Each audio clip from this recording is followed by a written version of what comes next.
Pra cá, irmã Sônia, eu tô. Cadê o irmão Tadeu? O seu Tadeu não veio hoje, comecei a ficar aflito, olha ele ali, gente. Amém. O seu Tadeu mudou de lado, hoje me confundiu. Amém. Agora do lado de cá, quem nos visita do lado de cá. A irmã já é de casa, já está com a gente aqui há muito tempo. Agora toda a igreja no 3. 1, 2, 3. Sejam bem-vindos em nome de Jesus.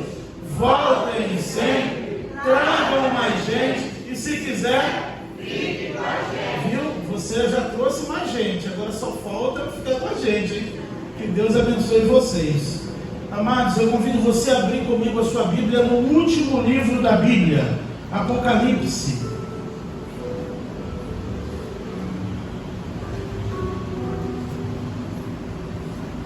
Queria ler com você o último livro da Bíblia, Apocalipse capítulo 2, está aqui essa imagem linda preparada aí pela publicidade. Apocalipse 2, do 1 ao 7.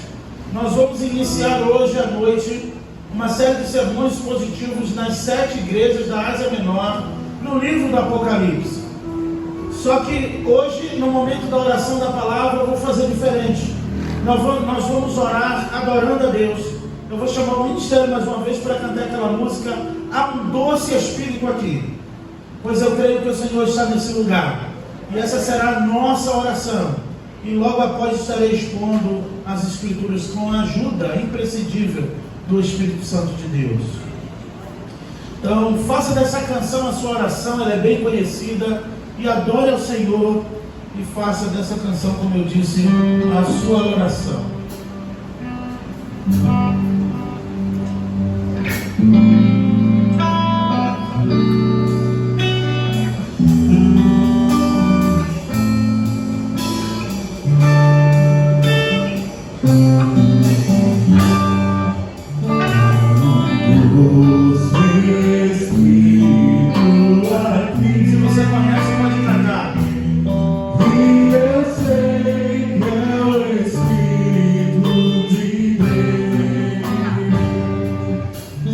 Santo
Apocalipse capítulo 2,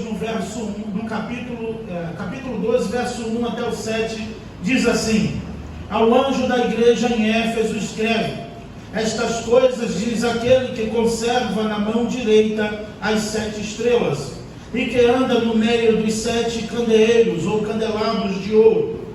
Conheço as tuas obras, tanto o teu labor como a tua perseverança, e que não pode suportar homens maus, e que pusestes à prova os que a si mesmos se declaram apóstolos e não são, o achartes mentirosos, e tens perseverado, e suportastes provas por causa do meu nome, e não te deixastes esmorecer. Eu tenho, porém, contra ti uma coisa, que abandonaste o teu primeiro amor. Lembra-te, pois, de onde caíste, arrepende-te e volta à prática das primeiras obras. Se não, venho a ti e moverei do seu lugar o teu candeeiro, caso tu não te arrependas. Tens, contudo, ao teu favor, que odeia as obras dos nicolaítas, os quais eu também odeio.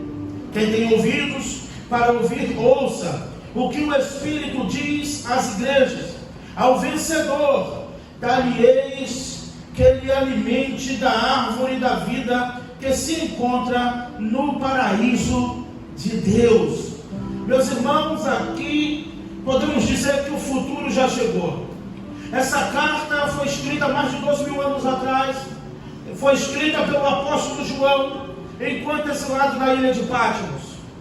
Essa carta, esse livro do Apocalipse, também é chamado de escatológico, pois é um livro que trata desde o seu primeiro versículo até o último sobre a vinda do nosso Salvador. Isso move a nossa perspectiva da terra para o céu.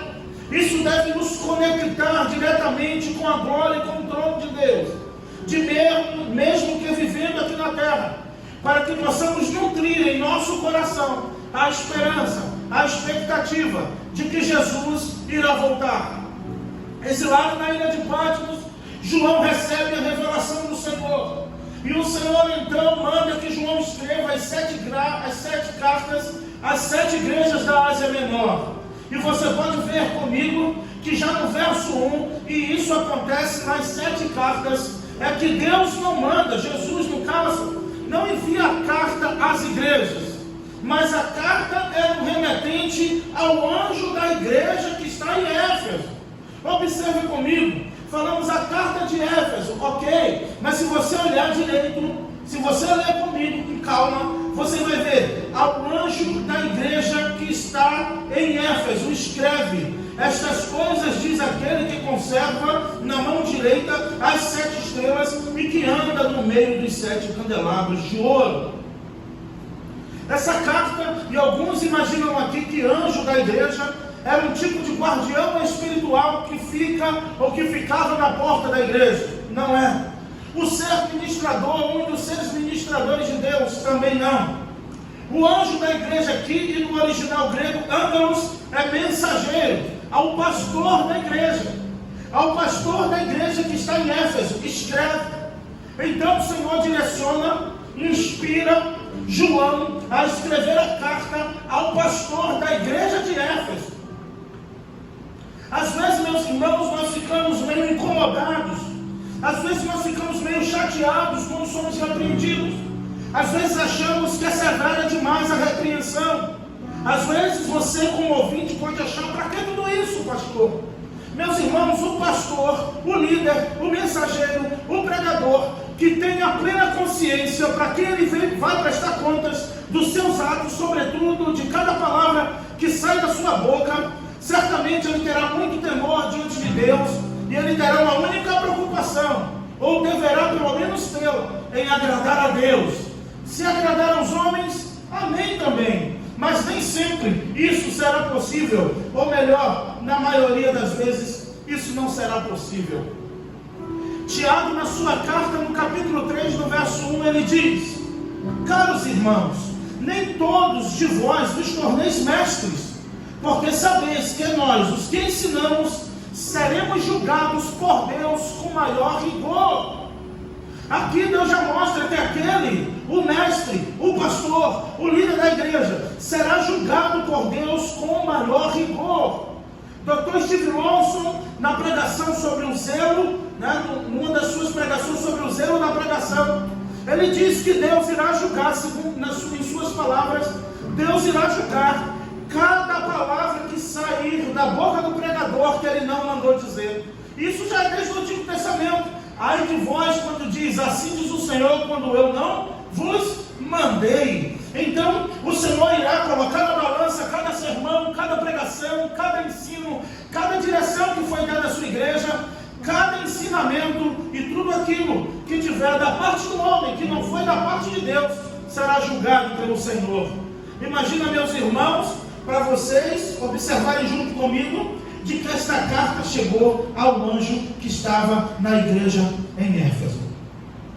Aqui, aquele que conserva as 7 estrelas na sua mão direita, está se referindo aos 7 anjos, aos 7 pastores das 7 igrejas na Ásia Menor. Os 7 candelabros, os 7 candeeiros, pois o livro de Apocalipse é altamente simbólico. Então precisamos interpretar corretamente para não sofrer a pena do juízo de Deus também. Então, meus irmãos, os 7 candeeiros representam as suas 7 igrejas na Ásia Menor. Os 7 espíritos que ele conserva na sua mão direita são os 7 pastores daquelas 7 igrejas. Os 7 candelabros, ou os 7 candeeiros, significam as 7 igrejas. Meus irmãos, observem comigo uma coisa.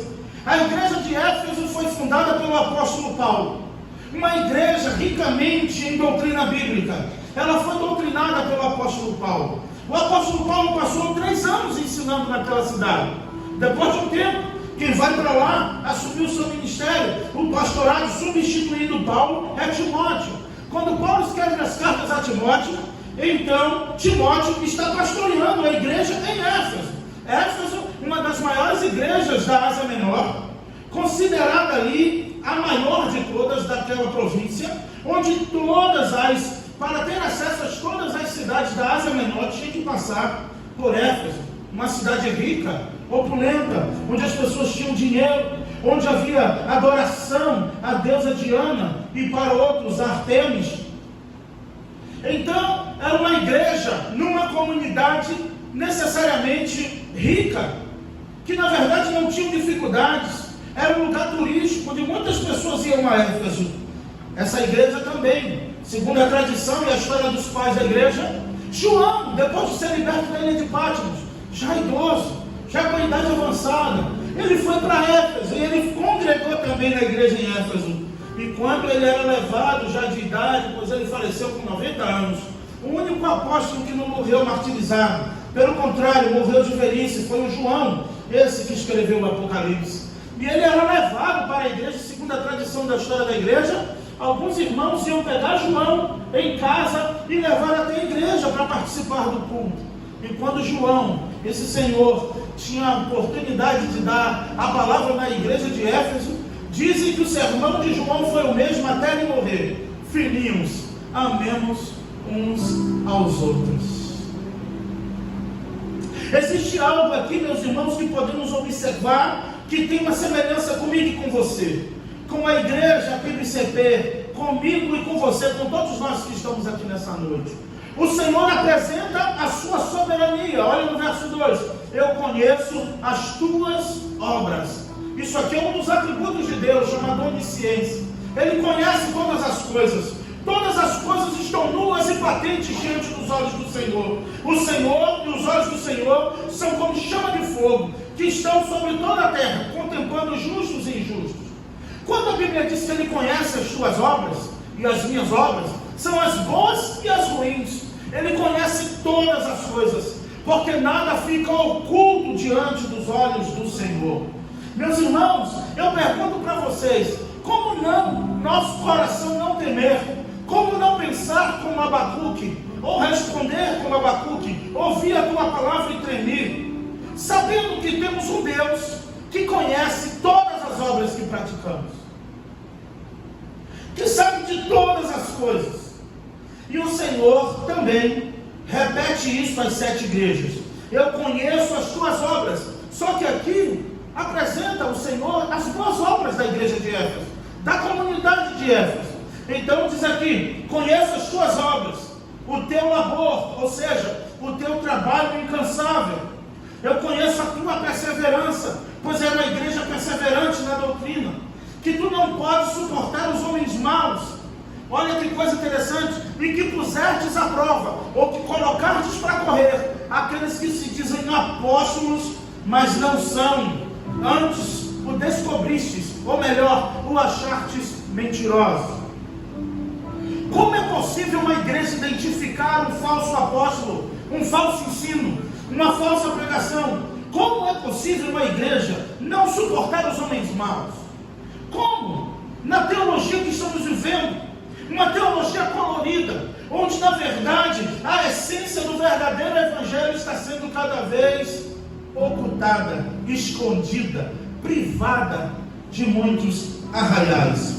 O Senhor disse: eu conheço o teu trabalho, eu conheço a tua perseverança, que tu não podes suportar homens maus. O que seriam homens maus? Seriam homens ímpios, homens profanos, homens que estavam brincando com o evangelho, homens que não estavam levando a fé a sério, homens que estavam vivendo de maneira deliberada em seus deleites e prazeres. A Bíblia está dizendo: o Senhor está elogiando a igreja de Éfeso por não suportar os homens maus. Outro elogio de Jesus a esta igreja é que puseste à prova aqueles que mesmo se dizem apóstolos e não são. E uma coisa interessante que essa igreja teve a capacidade de conhecer, pois temos a epístola de Éfeso na Bíblia. A carta do apóstolo Paulo aos Efésios trata sobre a doutrina da salvação, da eleição incondicional de Deus, da graça irresistível do Senhor e da escolha soberana de Deus na salvação. Uma igreja que estava repleta de doutrina bíblica, de ensinamento, pois só conseguimos identificar o que é falso quando conhecemos o que é verdadeiro. Pois uma pessoa que não conhece o verdadeiro, tudo é verdadeiro. Mas quando você tem contato com o que é de verdade, com o que é o ensino verdadeiro, com o ensino verdadeiro, então você passa a identificar o que é falso. E o que seria o evangelho falso hoje, pastor? Para que eu possa identificar, porque de repente eu não quero congregar nessa igreja, de repente eu só venho visitar um culto sem compromisso, de repente eu vou voltar para a minha igreja. Então talvez você vai ter uma bênção ou um problema lá. Qual é o problema? De se identificar o falso ensino. Normalmente, e aí um dos sinais, Paul Washer vai dizer também sobre isso, um dos grandes pregadores da atualidade. O falso mestre, ele não tem outra preocupação a não ser só falar de amor, embora aqui esteja falando de amor. Ele resolve tudo no amor. Tudo é resolvido no amor. Ele pode viver de qualquer jeito, fazer de qualquer maneira, e quando vira a repreensão, e o amor? Ele não fala de adultério, ele não fala de prostituição, ele não fala de fornicação, ele não fala de nenhum pecado. Que dá nome a eles? Não, de forma alguma. Eles usam o termo tropeçar no instinto, eles usam o termo você falhou, mas ele nunca diz você pecou. Ele não diz você está em desobediência a Deus, porque é uma palavra muito forte. Uma vez um ouvinte de carteirinha aqui, que estava vindo há um tempo à nossa igreja, hoje não vem mais, ele um dia falou para mim: pastor, o senhor usa a palavra desobediente, mas é uma palavra muito forte. Falar desobediente choca, falar pecado hoje choca. Então você já consegue identificar que os falsos mestres, eles gostam de trocar as palavras, eles gostam de amenizar o impacto danoso do pecado, e ele faz você achar que está tudo bem. Ele faz você achar que isso é normal, mesmo que no seu subconsciente, porque ele tem uma demanda maior. E sabe qual é a demanda maior dos falsos apóstolos, dos falsos mestres? A demanda maior deles é ser aceito por vocês. Ele não quer sofrer rejeição, ele não quer ter dificuldade, ele quer ser amado, ele tem a necessidade de estar no topo, ele tem a necessidade de estar bem na foto. Por isso que ele não vai falar daquilo que sabe que vai contrariar você. Mas a igreja de Éfeso fez algo diferente. Ela recebe esse elogio do Senhor. O Senhor dizendo: eu conheço o teu trabalho, o teu labor. A igreja que trabalha muito. Eu conheço a tua perseverança, que tu não podes suportar os homens maus. maus. E isso aqui, Jesus não está falando como uma crítica, Jesus está falando como um elogio. Pois a igreja de Jesus Cristo, presta atenção nisso, ninguém aqui é igreja. Tem gente falando, fala para o outro que tu é igreja. Não, nós somos igreja, juntos somos membros do corpo de Cristo, amém, irmãos? Amém. Então ninguém aqui é igreja sozinho. E vou dizer mais, nenhuma denominação é igreja, ainda tem esse problema. Só existe um corpo e uma cabeça, o cabeça é Cristo. Então ainda assim essa igreja que como chamamos de igreja, ainda assim é membro, um dos membros do corpo de Cristo em toda a humanidade, amém, irmão? Amém. Mas eu vou dizer uma coisa, a igreja de Jesus Cristo tem que odiar o que Jesus odeia. A igreja de Jesus Cristo tem que repugnar o que o Senhor repugna, tem que detestar o que o Senhor detesta. Uma igreja não pode amar o que o Senhor odeia. E o Senhor, e eu vou provar isso aqui nas Escrituras para vocês, o Senhor está dizendo, parabéns, você é fazer uma igreja que labutou, uma igreja que trabalha, uma igreja perseverante e que não suporta os homens maus. Outra coisa, que colocar-te à prova aqueles que se dizem apóstolos e não são. Orientação de João, provar e ver se tal Espírito é do Senhor. E como é que eu vou saber se o que ele está falando está de acordo com as Escrituras e com a vontade de Deus? Não foram assim da cidade de manhã os bereanos, que enquanto o apóstolo Paulo pregava, eles conferiam na sua palavra, na Bíblia que ele tinha em suas mãos, no rolo, sei lá o que eles tinham na mão, se o que Paulo estava dizendo condizia com as Escrituras. A igreja de Éfeso recebe esse elogio de Jesus, o elogio de conseguir colocar à prova os que se dizem, olha na tua Bíblia no verso 2, os que se declaram apóstolos, os que se dizem apóstolos. Aqui está dizendo, pusestes à prova os que se dizem apóstolos, mas não são, descobristes que são mentirosos. Bom trabalho, vocês conseguiram identificar aqueles que se dizem apóstolos e não são. Aqui na época, logo no primeiro século, a ideia dos apóstolos, né? Já tinha uns 12, então muitos discípulos de Jesus que viram a sua face, que foram enviados por eles, reivindicavam também o título, a função de apóstolo de Jesus. Mas só que na igreja de Éfeso começou a se infiltrar alguns. Por isso, pastor Lucas, que quando vocês chegaram lá na Bahia de Santana, o povo ficou meio assim, será que é falso apóstolo? Será que é de verdade? Não, Jurandir, é muita bênção para a gente, calma aí, eles ficaram meio ressabiados até conseguirem observar de fato que Deus tinha para a vida deles. Uma igreja que tem um verdadeiro ensino genuíno da palavra de Deus consegue identificar facilmente um falso ensino e um falso apóstolo. Outra coisa que João vai descrever na sua carta, tanto nessa quanto na sua outra carta, tanto no Apocalipse quanto na sua primeira, segunda e terceira carta, é que ele vai dizer, sobretudo, que muitas vezes o anticristo, o falso apóstolo, o falso ensino, não vem de fora, surge dentro, de acordo com a demanda da igreja. Quando o povo queria demais um rei, estava bonitinho lá, com o profeta Samuel, que era profeta, juiz e sacerdote. 3 funções, irmão. Mas o povo viu que todas as nações tinham um rei e desejou ter um rei. Então, quando Samuel está orando para resignar o cargo de profeta, juiz e sacerdote, o Senhor pergunta a ele por que ele está chorando, pois aquele povo não estava rejeitando a Samuel, estava rejeitando o próprio Deus. Só que Deus faz algo interessante, diz assim, eles não querem um rei, então vamos dar um rei top para eles. Diz que do ombro para cima ninguém era mais belo e mais forte do que Saul. Então, ele chegou e calma, Lucas, mas você é de Deus. Você é grandão, top igual Saul, mas você é outra história, tá? Fica tranquilo. Então o Senhor disse, não é o rei que eles querem, então manda o rei para eles. Que prevalecou o tempo inteiro contra o Senhor. Que estava preocupado, de fato, como ele ia estar diante do povo e não como ia estar diante de Deus. Mas era isso que o povo queria. Um pensador disse que quando Deus quer punir uma nação, lhe dá um governante ímpio. Quando quer julgar uma igreja, lhe dá um falso profeta. que vai falar aquilo que eles gostam de ouvir, coisas agradáveis e palatáveis. A igreja de Éfeso conseguiu passar no teste, pois elas colocaram para correr o achartes, o declarartes mentirosos. Vem no verso 3 comigo.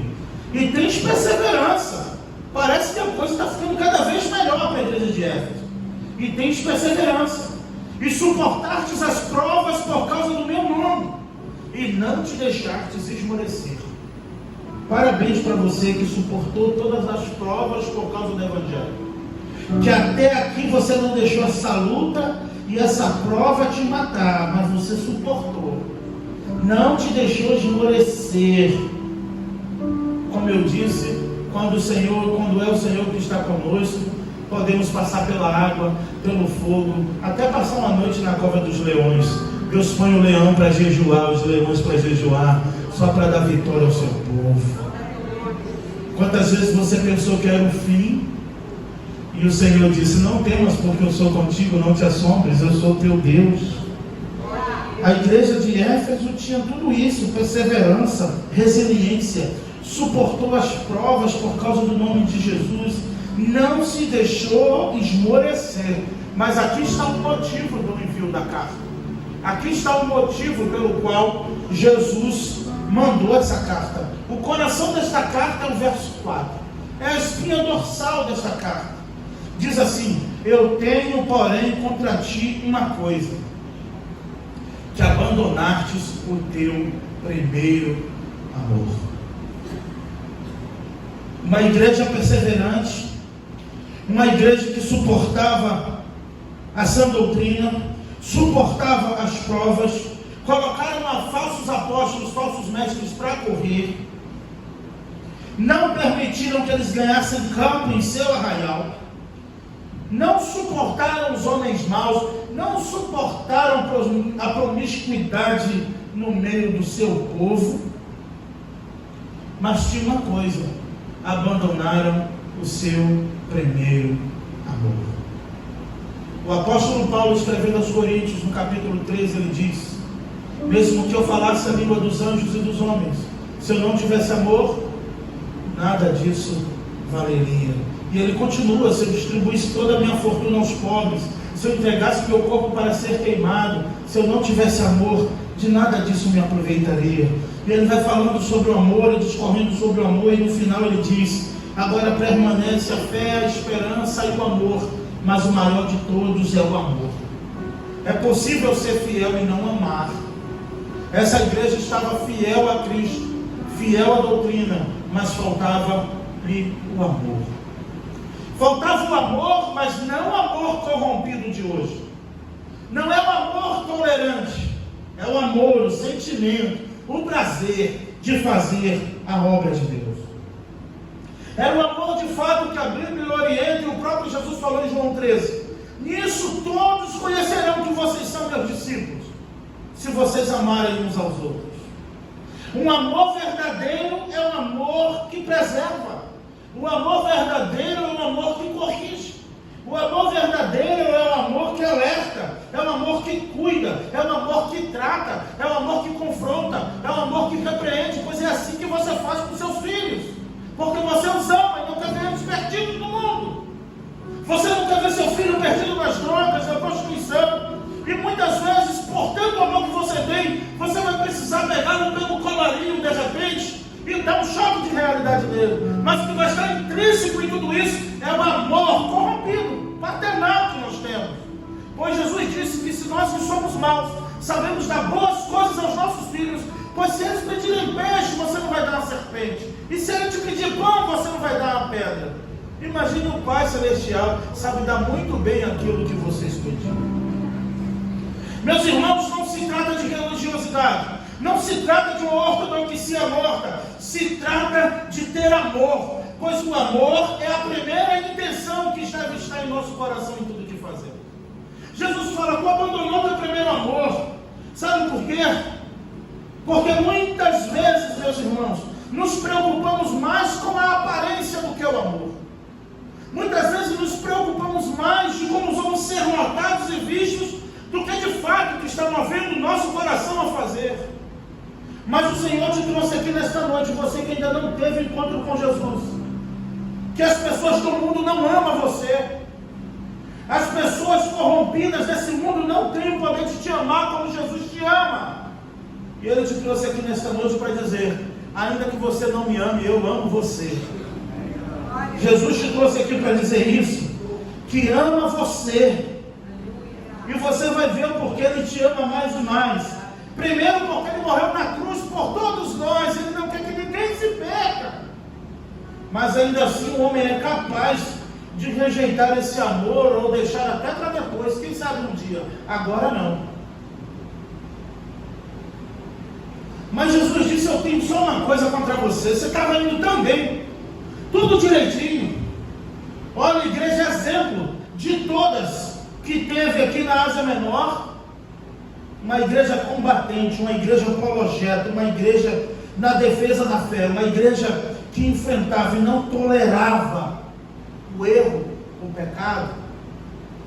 Mas faltava ali uma coisa: o primeiro amor, as primeiras obras. Olha o verso 4: eu tenho, porém, contra ti uma coisa: abandonastes o teu primeiro amor. O primeiro amor, e nós usamos isso numa linguagem nossa, quando entregamos a nossa vida a Jesus, quando confessamos publicamente, é como foi cantado aqui nessa noite: onde está aquele brilho dos teus olhos? O teu sorriso já não está mais como antes, o amor se esfriou, cresceu a mágoa, cresceu o ódio, e aprisionou você sem te dar nenhuma chance. Mas Jesus, o Filho de Deus, veio aqui nesta noite para te dar mais uma chance, para quebrar todas as cadeias que impedem do amor dele penetrar em seu coração. Não permita que a mágoa, o rancor, nada destrua o primeiro amor de Jesus em seu coração. E Jesus te trouxe aqui nessa noite para falar isso para você, que Ele tem isso contra você, que você abandonou o seu primeiro amor. E no verso 5, Ele dá uma sugestão: lembra-te, pois, de onde caíste, arrepende-te e volta à prática das primeiras obras. Ele está mandando se arrepender porque abandonou o primeiro amor. Eu tenho algo de Deus para falar para você nessa noite. Quando Deus manda e pede que nos arrependamos, quando Ele exige que você se arrependa, não é para destruir você, não é para entristecer você. Ele jamais vai pedir para você se arrepender se Ele não estiver disposto a te perdoar. E Jesus está disposto a perdoar nesta noite todos aqueles que se arrependerem por ter abandonado as primeiras obras. É interessante que Ele não diz: lembra no que tu caiu. Não é regressão. O Senhor não quer que você volte lá no pecado que você caiu. Que você volte, lembre o que você fez. Não, lembra-te de onde caíste.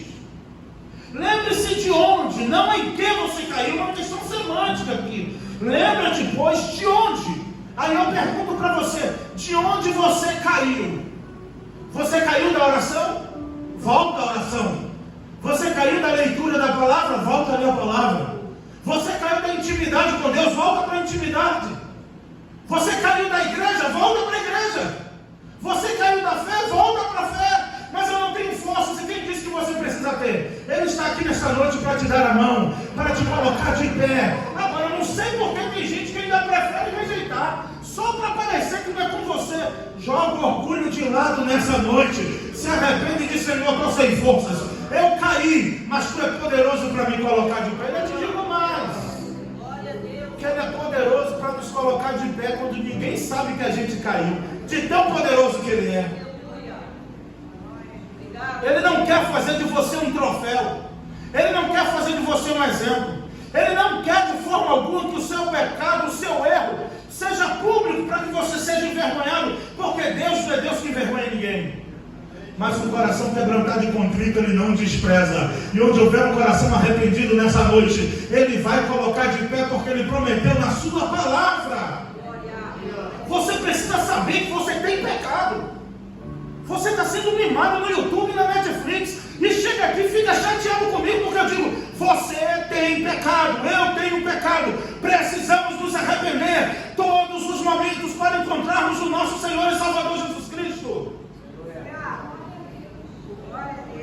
Ou você vai me processar porque eu estou dizendo que você tem pecado. Aí você quer que eu te prove? Eu te provo com a Bíblia. Aquele que diz que não tem pecado já cometeu pecado. Então você precisa se arrepender para encontrar o favor do Senhor. Observe que Jesus não falou a tua prostituição, o teu adultério. Não, abandonou o teu primeiro amor. Você precisa se arrepender. Se você abandonou o primeiro amor, você está em pecado. Se você está fazendo as coisas mecanicamente, se você está fazendo para ser visto pelos homens, se você está em busca de status, de posição, você está em pecado.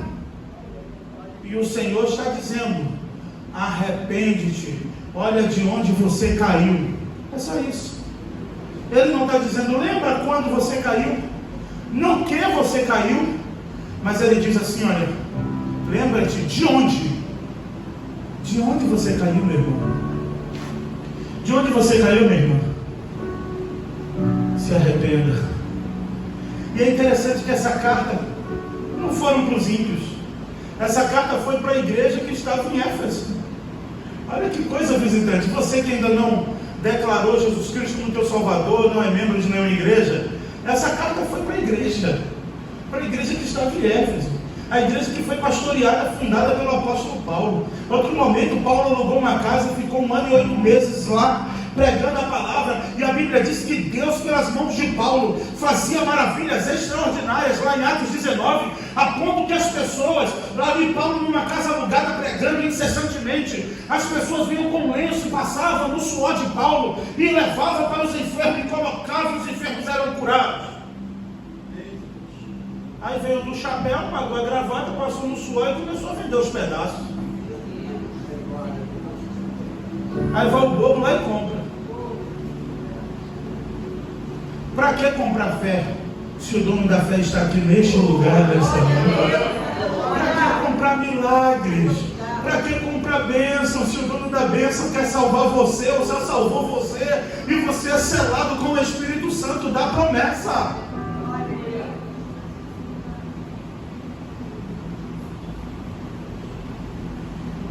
É interessante outra coisa que eu queria destacar com vocês ainda nisso.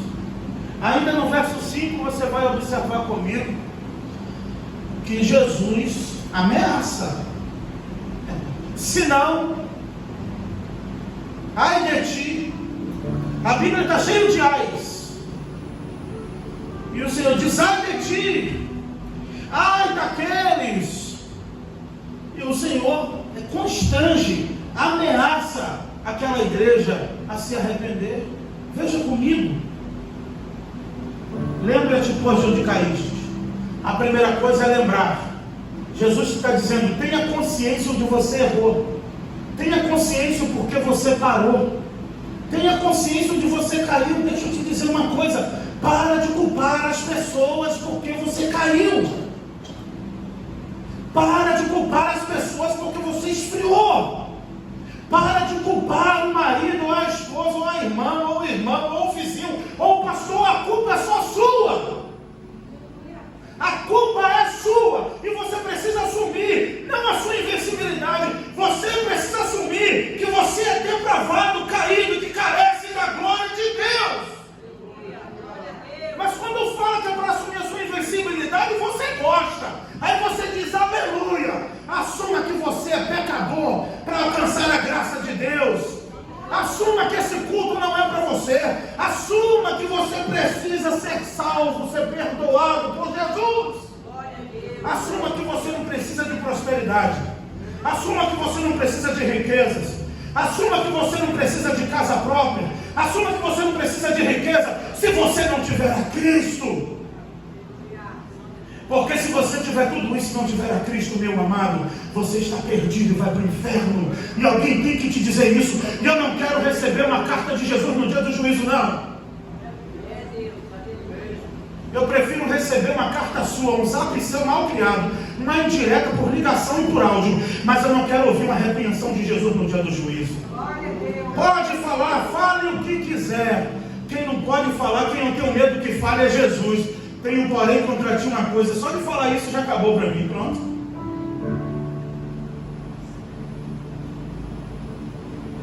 Assuma a sua condição depravada. Em que sentido, pastor? A condição depravada, a natureza do homem que já é inclinado a satisfazer as suas próprias vontades, que é contra Deus.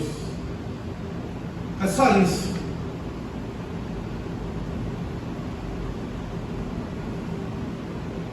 O Senhor ameaça a igreja dele. Se não, veja aí, se não, eu venho a ti. Imagina então, se você não passar de ano, aí tu gosta de fazer isso com teu filho, né? Ah, você gosta. O homem adora a justiça própria, né? O senso de justiça. Comigo é assim. Eu sou bom pai, eu sou boa mãe. E tu é bom filho de Deus? Tu é? Tu é cheio de moral dentro de casa, cheio de moralidade. Mas com o papai do céu, você tem essa moral toda? Você obedece como é filho? Mesmo? Será que tu faz o teu dever de casa com Deus? Porque Deus está conferindo o teu boletim de notas também. Está pensando que não?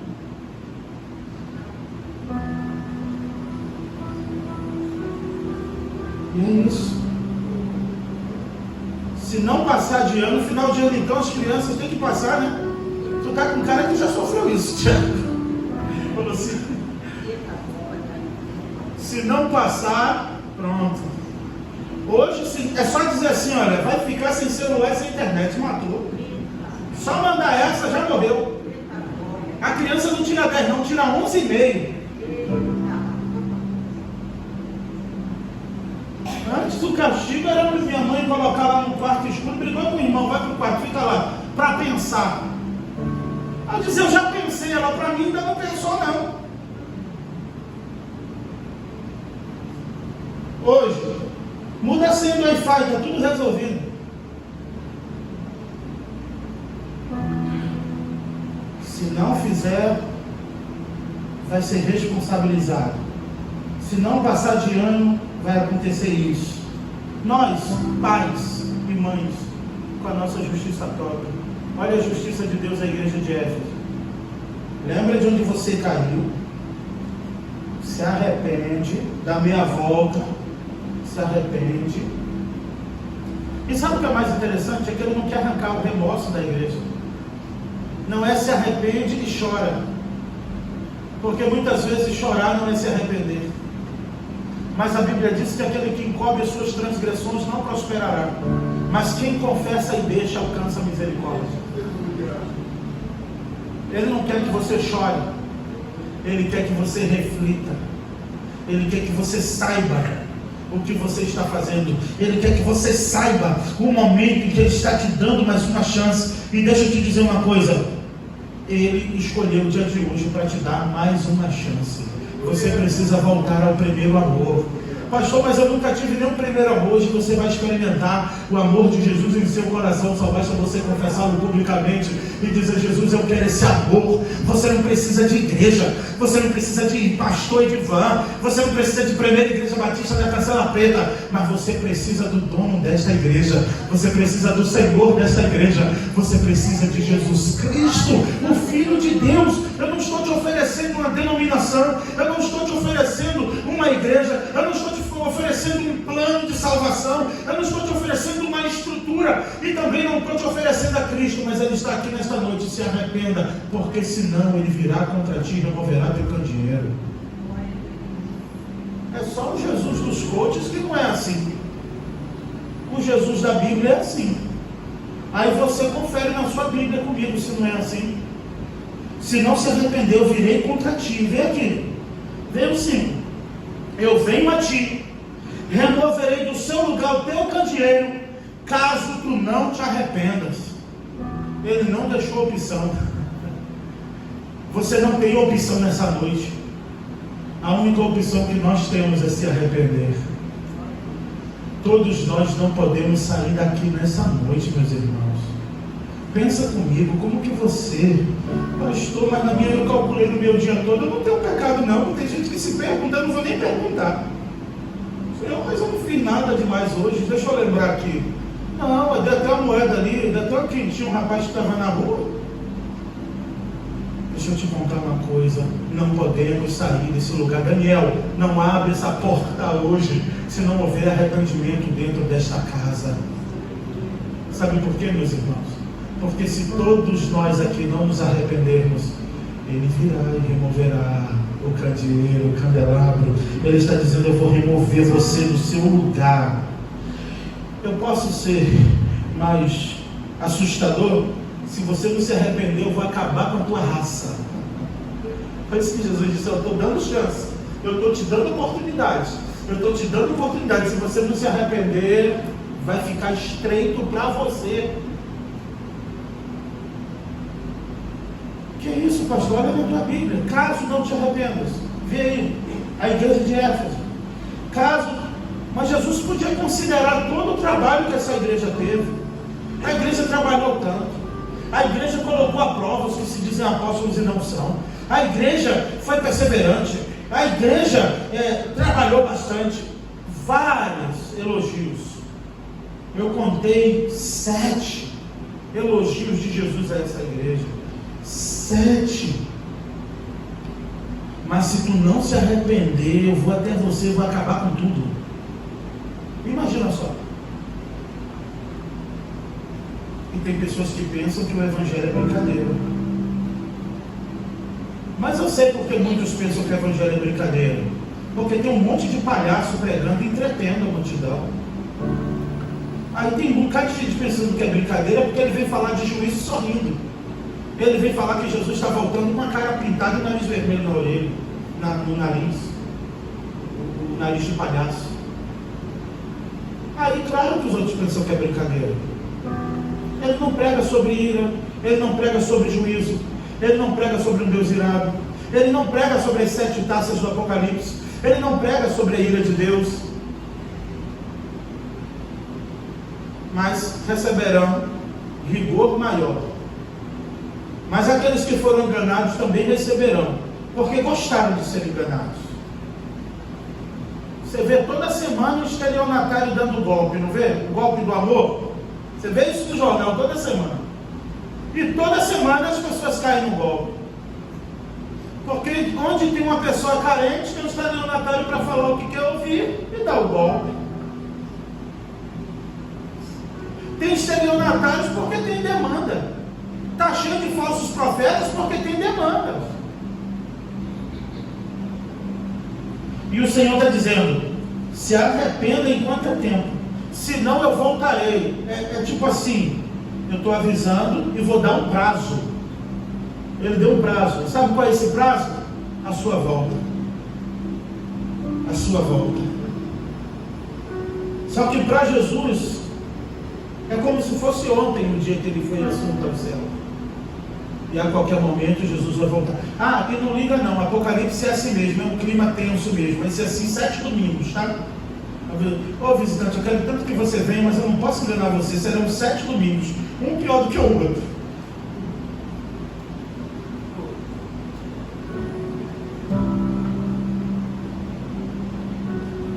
Se não, eu venho, te removerei do seu lugar. Olha só, eu vou te tirar da tua zona de conforto. Eu vou te tirar do teu lugar. Eu vou te tirar do lugar onde você se garante, onde você se confia. E meus irmãos, já parou para pensar como nós somos? É assim, para tudo mudar. É assim para Ele nos remover de um lugar para outro.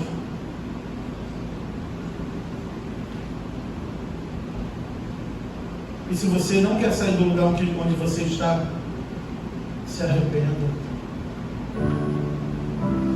Eu vou enfatizar de novo, Jesus não está dizendo assim, se arrependa porque vocês pecaram. Não, se arrependa porque você deixou as primeiras obras. Sabe o que o Senhor está dizendo para você? Volta às primeiras obras. Volta ao primeiro amor. Se arrependa pela sua frieza espiritual. Se arrependa pela sua autossabotagem. Se arrependa porque você ainda não confessou Jesus como teu Salvador. A cada dia você precisa se arrepender, porque um dia pode ser tarde demais. Caso tu não te arrependas, Jesus traz mais um elogio a essa igreja. Tens contudo a teu favor. Ainda tem mais uma coisa a teu favor, igreja. A igreja de Éfeso, uma das igrejas que, se não tivesse abandonado o primeiro amor, e aqui Jesus também não está dizendo de fato que ela não é uma igreja verdadeira, diferente da outra que ele estava do lado de fora, a igreja de Laodiceia. Essa, em nenhum momento Jesus está colocando em xeque a salvação ou a fé daqueles irmãos. O salmista que orou, lembra no Salmo 50, quando pecou, Davi? Torna-me dar alegria da tua salvação. Às vezes você é salvo, você é crente, mas está precisando da alegria da salvação em Cristo Jesus. Ele te renova nessa noite. Ele está aqui para renovar você, para fortalecer você e, principal, para perdoar a mim e a você de todos os nossos pecados. E qual a condição disso, pastor? É se arrepender, não é fazer regressão de pecado, é tentar contar não, senão a gente fica doido. É só se arrepender. Se arrependa conscientemente, diga: Senhor, eu me arrependo, mas me ajuda a sair dessa. Eu me arrependo, mas me ajuda a vencer. Eu me arrependo, mas eu quero a tua ajuda, Senhor. Arrependimento tem a ver com consciência. Mas eu tenho contra ti uma coisa, outra coisa que essa igreja tinha. Eu tenho algo a favor de vocês, que vocês odeiam as obras dos nicolaítas, como também eu vos odeio. Ou seja, vocês odeiam o que eu odeio. Vocês detestam o que eu detesto. Vocês repugnam o que eu repugno. E os nicolaítas eram alguns das doutrinas de Balaão. E um dos erros do profeta Balaão, quando foi trair o povo de Deus por barras de ouro, ele viu que por maldição não conseguia parar Israel. O Senhor deu chance a ele de se arrepender. O Senhor colocou o anjo no vinhanteiro para falar com Balaão. A mula empatou, Balaão batia na mula, a mula fala com Balaão, e Balaão ainda assim segue o destino para amaldiçoar Israel. Quando esse profeta foi amaldiçoar Israel, que ele ia amaldiçoar, Deus trocava as palavras na boca do profeta. E quando ele ia dizer: eu vos amaldiçoo, Deus trocava as palavras e ele dizia: quem pode amaldiçoar o que o Senhor já abençoou? E quem pode detestar quem o Senhor não detestou? Então o rei Balaque chama ele para outro canto e vê Israel de longe. E ele vai amaldiçoar novamente. Quando ele diz: eu vos amaldiçoo, a palavra de Deus diz que Deus muda as palavras na boca do profeta e diz: Deus não é homem para que minta, nem filho do homem para que se arrependa. Porventura diria eu e não faria? Falaria eu e não velaria? Vai Balaão mais uma vez amaldiçoar Israel, pois ele queria ganhar o ouro, uma bolsa cheia de ouro para amaldiçoar o povo de Deus. E era o profeta de Deus. E quando ele diz na terceira vez: eu vos amaldiçoo, Deus muda. Contra Jacó não há encantamento, e nem contra Israel feitiçaria. Contra um salvo em Cristo Jesus não há encantamento, não há feitiçaria, não tem macumba. Pode ser na encruzilhada, na mata virgem, na encruzilhada, onde que for. Ele tem a bênção do Senhor sobre a sua vida. Mas você precisa voltar às primeiras obras. Você precisa voltar ao primeiro amor, mesmo sendo salvo em Cristo Jesus. Glória a Deus. Peça para Ele aquecer seu coração. Peça para Ele fortificar você nessa noite. Peça para Ele te renovar. Senhor, me perdoa porque eu estou preguiçosa, cansado, porque eu não quero ler a tua palavra, porque eu não quero orar, porque eu não busco como antes, porque eu não tenho mais alegria de antes. Peça perdão. Se arrependa disso. Para de se achar a última Coca-Cola no deserto, que é a última que tinha, eu bebi.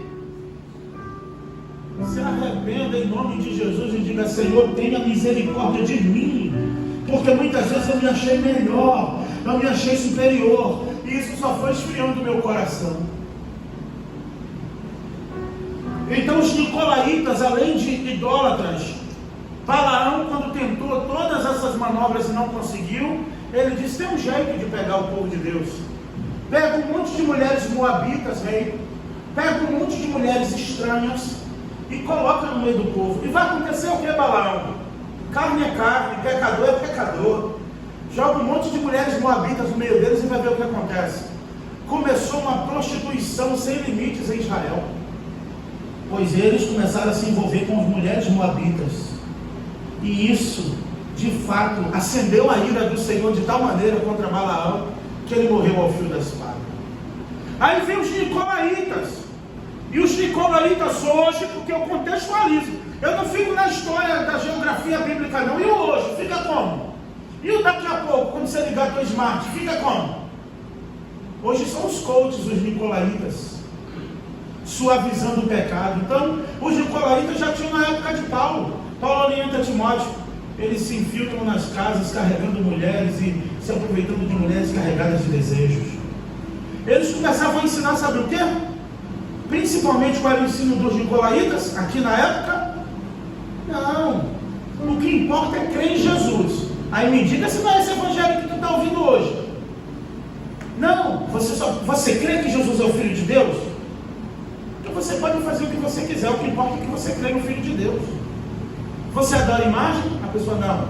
Você tem outro Deus? Não, eu sou até membro da igreja tal. Ah, é? Então já que você é membro, você pode fazer o que você quiser. Essa é a doutrina dos nicolaítas. Porque a matéria não vai pagar por nada que teu corpo fizer. Então aproveita. Porque a tua matéria, essa é a doutrina dos nicolaítas. O teu corpo, a tua matéria, a terra vai comer. Já que a terra vai comer, faz do teu corpo o que você quiser. Aproveita. Então, vem uma onda de fornicação nas igrejas do primeiro século, e todo mundo envolvido, muita gente envolvida, porque os apóstolos pregavam a doutrina, eles viam suavizando, como a serpente, mas isso é desde o Éden, dizendo, sabe como? Não é bem assim. Toda heresia, toda doutrina de demônios começa assim. Não é bem assim. Só que a gente pensa que doutrina de demônios, que Paulo orienta a Timóteo, é alguma doutrina que vai ensinar uma seita horrível, algo demoníaco, satânico. Não. Doutrina de demônios é todas aquelas que negam a eficácia das Escrituras. Doutrina de demônios são todos ensinos que diz que pecado não é pecado. Então, quando você ouvir algum ensino, algum pregador, alguém diz, não, mas não é bem assim também não. Doutrina de demônios, trava na hora. Muda de canal e diz, é doutrina de demônios. E o Senhor está dizendo para essa igreja, olha, vocês odiaram as obras dos nicolaítas, como eu também vos odeio. Mas não se esqueça que você precisa voltar ao primeiro amor. Talvez você seja um crente piedoso, um crente de oração, uma cristã de oração. Talvez não, eu creio que estou falando com muitos aqui. Homens e mulheres de fato que dedicam a sua vida a Deus. Mas até você precisa se arrepender e voltar às primeiras obras. Eu posso estar falando com pessoas que orou hoje, até jejuou, consagrou a sua vida, o seu domingo, que sentou com sua família à mesa antes da refeição e orou. Você precisa se arrepender. Eu posso estar falando com pessoas que leu a Bíblia toda essa semana, mas eu quero dizer para você, você precisa se arrepender. Eu posso estar falando com pastores, presbíteros, diáconos, homens e mulheres de oração, o qual eu também sou pastor e homem de Deus. Precisamos nos arrepender para experimentarmos o renovo de Deus. Eu te faço uma proposta nessa noite, não é apelo, é uma proposta. Você quer ser renovado por Jesus nessa noite? Você quer sair daqui se sentindo perdoado? Eu não estou te pedindo para levantar a mão e começar a contar quantos tem para Jesus, não. Mas eu quero que você levante sua mão, se você estiver disposto a se arrepender nessa noite e voltar às primeiras obras. Levante a sua mão. Cadê os pecadores arrependidos? Só pecador. Justo não precisa. Santo não precisa levantar a mão. Só pecador. Cadê? Levanta a sua mão. Isso. Olha quantas almas para Jesus nessa noite, Emerson. Olha a colheita. Olha quantas almas. Até a minha, Jesus. Toma minha alma nas tuas mãos. Isso. Aleluia. Tem gente levantando até as duas mãos onde está a quinta, a sexta, a décima. Olha que glória a Deus, que bênção. Isso que é a garantia da salvação quando um pecador se arrepende. E se a Bíblia diz que a festa no céu quando um pecador se arrepende, imagina a festa que não está tendo agora pela minha e a tua vida. Experimente o perdão de Jesus nessa noite. Você não precisa de chave da vitória. Você não precisa da chave de uma bênção. Você precisa do Deus da vitória e do Deus da bênção na tua vida. E mais, precisamos do perdão de Deus nessa noite. Ó Senhor, olha para a tua igreja nessa noite. Olha para a primeira igreja batista. Olha para teu servo moribundo pregando para outros moribundos que carecemos da graça e do perdão do Senhor.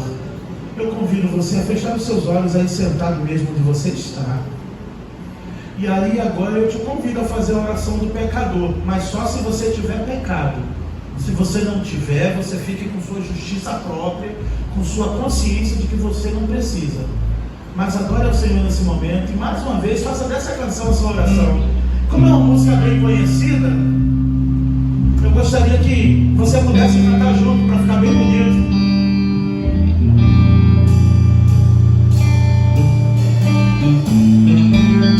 Ele só quer isso, que eu e você se arrependa, que nos arrependamos. Pois o que adianta o homem ganhar o mundo inteiro e perder a sua alma? O que adianta você sair daqui nessa noite sem perdão? Eu não estou te convidando a ter uma religião.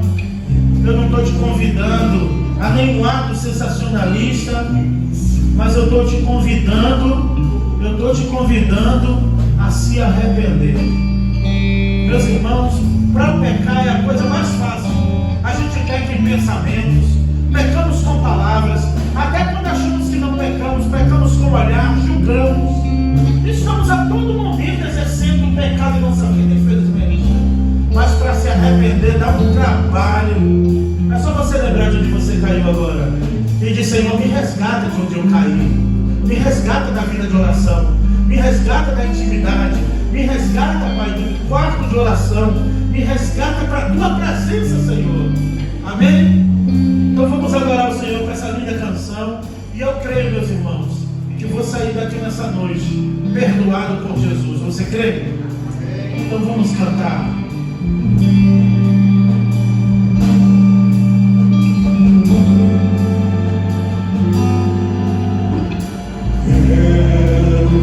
Você conhece? Então cante.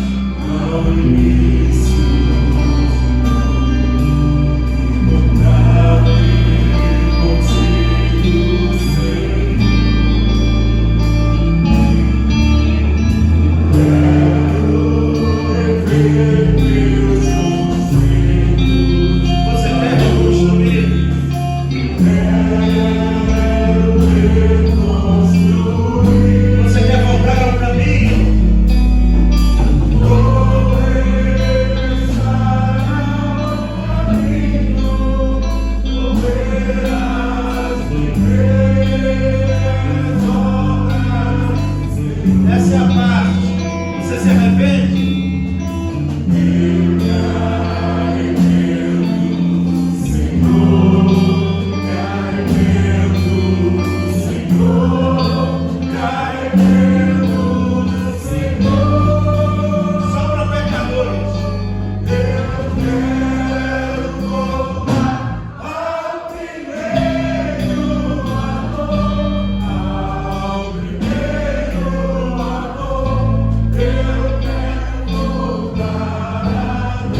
2, 3, acompanha.